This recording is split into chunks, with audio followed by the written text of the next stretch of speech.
ఉపవాసం అంటే దేవునికి దగ్గరగా నివసించటం అని అర్థం.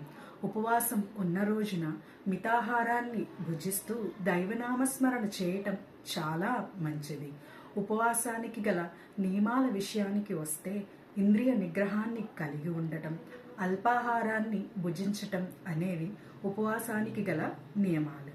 అదేవిధంగా ఉపవాసం ఉండి దైవనామస్మరణ చేయటం వలన మనం కోరుకునే కోరికలనేవి భగవంతుడు తీరుస్తాడు అని పండితులు చెబుతున్నారు.